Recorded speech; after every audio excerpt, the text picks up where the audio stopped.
নাই? আমরা সরকারকে বলতে চাই, হত্যাকাণ্ড ঘটিয়েছিল আগের সরকার, অনেক ঘটনা ঘটিয়েছে, কিন্তু শেষ রক্ষা তাদের হয় নাই। হত্যাকাণ্ড ঘটিয়ে, সন্ত্রাস চালিয়ে, মানুষ খুন করে ক্ষমতায় থাকা যায় না। মানুষ খুন করে দেশ পরিচালনা করা যায় না। সাময়িক হয়তো তৃপ্তি লাভ করতে পারবেন, কিন্তু ক্ষমতায় বেশি দিন থাকতে পারবেন না। এজন্য আমরা সরকারের স্বরাষ্ট্রমন্ত্রীকে আহ্বান জানাতে চাই, আপনি নতুন স্বরাষ্ট্রমন্ত্রী হয়েছেন, জনগণ আশা করে আপনি নিরপেক্ষ ভূমিকা পালন করবেন। আপনি কোন দলের মন্ত্রী নন, দেশের মন্ত্রী। দেশের সকল মানুষের জান, মাল, ইজ্জত, আবরু, নিরাপত্তা বিধান করা আপনাদের দায়িত্ব। আমরা আহ্বান জানাতে চাই, অবিলম্বে এই খুনিদেরকে গ্রেফতার করতে হবে। এই খুনিদের নামে সুনির্দিষ্ট মামলা হয়েছে, কিন্তু আমরা লক্ষ্য করছি এখন পর্যন্ত একজন লোককেও গ্রেফতার করা হয় নাই।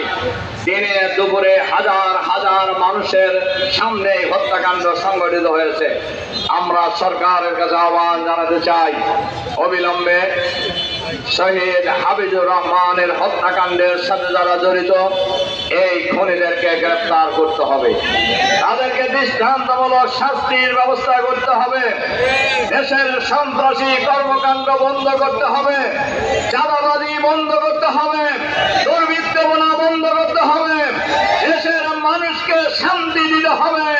নইলে অতীতের সরকারের বিরুদ্ধে বাংলাদেশের মানুষ যেভাবে ঐক্যবদ্ধ প্রতিরোধ করে তুলেছিল, এই হত্যাকাণ্ড যদি শুরুতেই বন্ধ করা হয়, বাংলাদেশের মানুষ ঐক্যবদ্ধ প্রতিরোধ করে তুলবে বাংলাদেশের।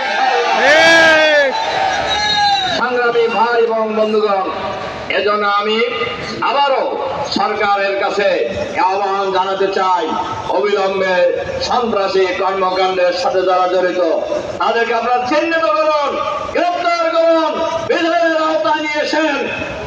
বাংলাদেশকে একটি শান্তির বাংলাদেশ হিসাবে প্রতিষ্ঠা করার চেষ্টা করুন। আমরা আপনাদেরকে সহযোগিতা করব, কিন্তু যদি এর